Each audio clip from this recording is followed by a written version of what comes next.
just can't stop, won't stop hustling. But I just I finally got through that shit. Yes, Harlem is what I'm talking about. Amazon Prime original series created by Tracy Oliver, starring Megan Good, Grace Byers, Shaquia Shande, Jerry Johnson, Tyler Lepley.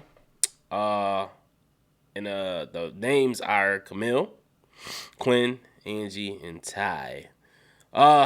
And then the supporting characters who really don't matter. No, I'm just kidding. Whoopi Goldberg's in here too, doing a phenomenal job as well, aging gracefully, and still on her A game. Listen, it took me a while to get past the first episode. Like it took me like 3 different seatings to try to watch the first episode because it got to certain points and I was just like, just another one of these shows. Okay, they're gonna bash the men. And there's these other underlying racial tones where, why the white girls get to walk right in and get her, how do you know they ain't got a reservation? Like, stop. Then there's more men bashing, and then it's just, in a nutshell, what this show was to me is about a group of 4 women who are all just selfish. That's it. They're selfish. The only one who wasn't as selfish was Angie, but she was selfish too. You get Camille, who's you get a group of women who all met at New York University. They all have their different fields of expertise, and decided to hang out, yada yada yada. But I'm gonna tell you why they're all selfish in a different way. Camille is dating a great guy, who wants to pursue being a chef. He's moving to Paris when I guess we don't see this at first, but this is the prequel that the backstory we learn. He's moving to Paris. He's taking her with her. He plans on proposing, unbeknownst to her. But she has a change of heart at the last moment because she feels like, you know what, she's putting her dreams on the back burner, and she decides not to go. And I would have had no problem with this if this was something that was like over a period of time that she was just like, but all of a sudden you just think about this like, I don't want to go. Like, you had, that's like he said, you had months to think about this. Like, but anyway, whatever happens, happens. He goes, he pursues, he conquers. Vinny Vidi Vici came, he saw, he conquered. He comes back into town. And then just like a woman, selfish, she just feel like she's obligated to have him again. How the saying go? You wasn't with me shooting in the gym. You didn't want to thug it out with me for the however long I was gone. But all of a sudden I come back in town, you just feel like I'm yours for the taking. Then, not only that, she finds out he's engaged. And you would think that pursuit went in there. No, she continues to pursue him. And he was guilty at some points too. He was returning but kissing him and knowing he was with somebody. This is like selfish acts. And then at the end, you got a good guy.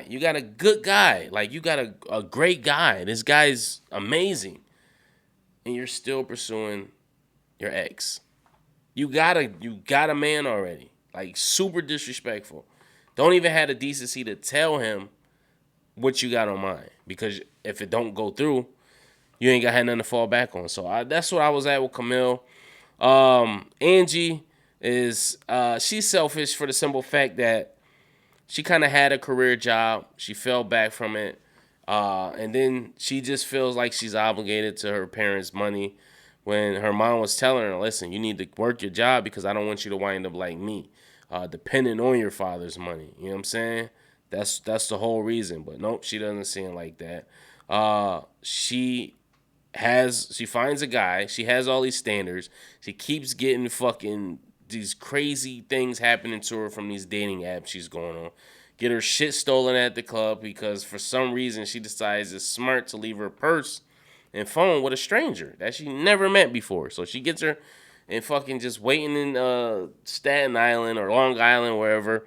But she finally finds a guy who is the old co-star to Megan Good.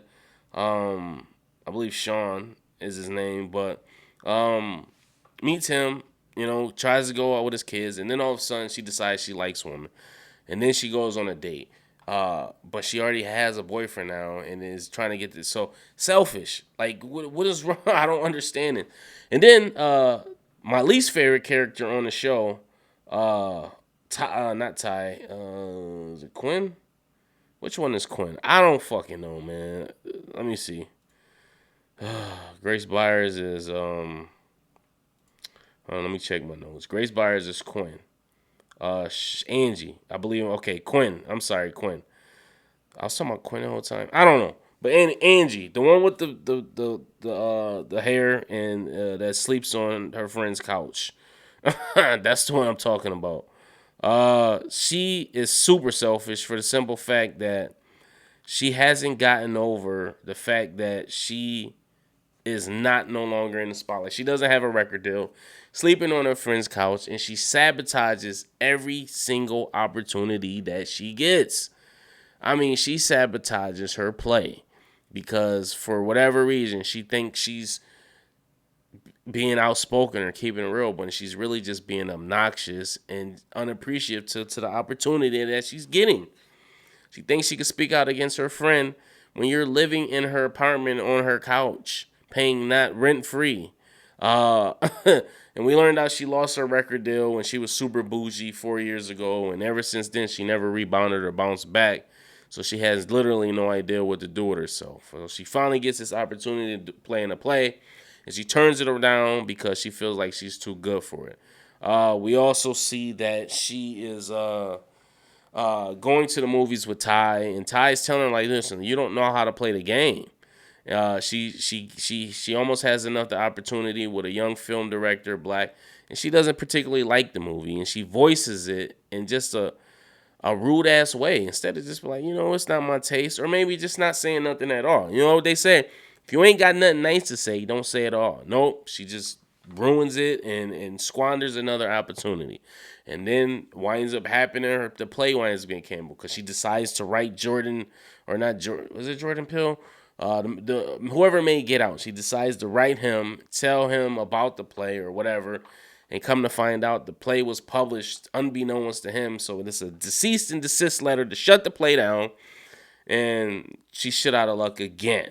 Who else we got? Ty. Ty was my favorite character until she wasn't. I like Ty because first one, she's fly as hell. I thought she was cute. Even though she played for the other team, but she was fly. She was just like one of the homeboys. But just cute. And she, like I said, she could dress her ass off at some part in the season.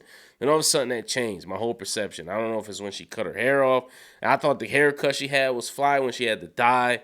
Then I don't know. It seemed like this was filmed at two different stages. Like it seemed like they started filming, they had to take a break for an extended period of time, and then they got back to it because Angie is she's a lot bigger in the first part, and then it seemed like she loses some weight, and then Ty's chop comes about. So that's, I don't know. I could be wrong, but that's just what it seemed like. It was filmed in two different time frames. But Ty seems to be the only one that kind of got this shit together. And even though she does her little man bashing comments, and she was one of the reasons I turned it off initially, I eventually like, all right, you know what? I fucks with her. You know what I'm saying? I fucked with her and Quinn for a minute because I thought Quinn was the least selfish one at all, and she was a sweetheart at heart. But she was kind of fucked. She was selfish. But I was like, oh, I fucks with Ty. Then you find out Ty's backstory, and then you find out that she had a whole husband that she never even discussed about leaving with. Never told him how she felt about her sexuality, and just up and left. Never, just disappeared. Never said nothing to nothing no more. Like, that was it. Until he gets a call when she's on her deathbed or something was happening. She wasn't on her deathbed, but she was in the hospital, had an emergency, and he was the legal proxy because that's her husband. And, he was still a sweetheart about it, and she was just being super rude and dickish to him.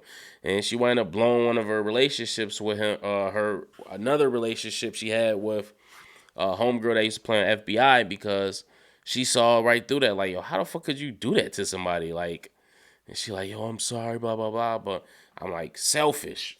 So every character on here is just selfish and self-indulge into who they are. It's even times and scenes where they're constantly talking over each other, not even listening to the other's problems. And then that one scene where Quinn is just, standing there like, nobody even listened to my problems. And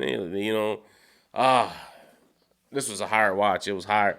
And I wanted to support, I kept watching because I'm like, I want to support some sisters. I want to support color people of color on TV. I like it. Megan Good's getting to the fold, but it was just, not saying why I see why she got divorced, but I could see why her husband could have some kind of red flags raised.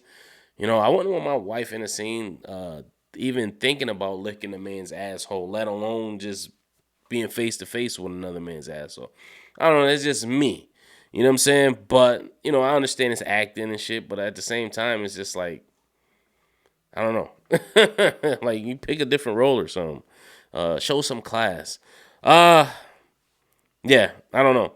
And then Ty with the whole situation when she was dating the white lady, and she was like, oh, I got to keep it real. It just seemed like she never really truly knew who she was as a person.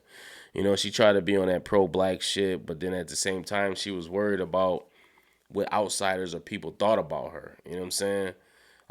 Too much. And then it was to the point where Angie didn't care what people thought about her, but she didn't care too much. You know what I'm saying? Like, she didn't have no filter when she should have had one. When she's walking up to, excuse me.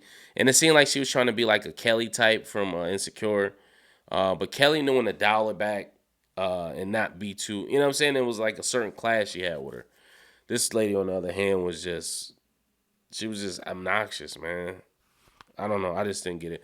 But anyway, post your comments below. Let me know what you think. Make sure you, I'm sorry. I didn't mean to dog it this bad, but, I'm just being, this is just my honest opinion. It ended with Megan Good obviously kissing her ex, and then the fiance looking down and seeing it. And I'm like, oh, this is crazy. And even Megan was so selfish when she was just trying to win over Whoopi Goldberg's character, and Whoopi just seeing all through her bullshit. Like, dude, like, stop it. I don't know. I'm sorry. Listen, I wanted to like it. I tried. I gave it a choice. I even watched it all the way through. I don't know if this is going to get picked up for a season 2. Hopefully not. No, I'm kidding.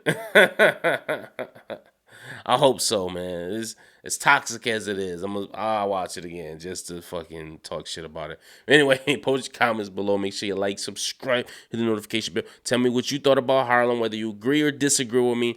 We can have a healthy discussion in the comments. You don't got to be on no hating shit. Oh, I don't understand why you didn't like it. Because, listen, everybody don't got to like everything, damn it. All right, I'm out. Peace. Bye.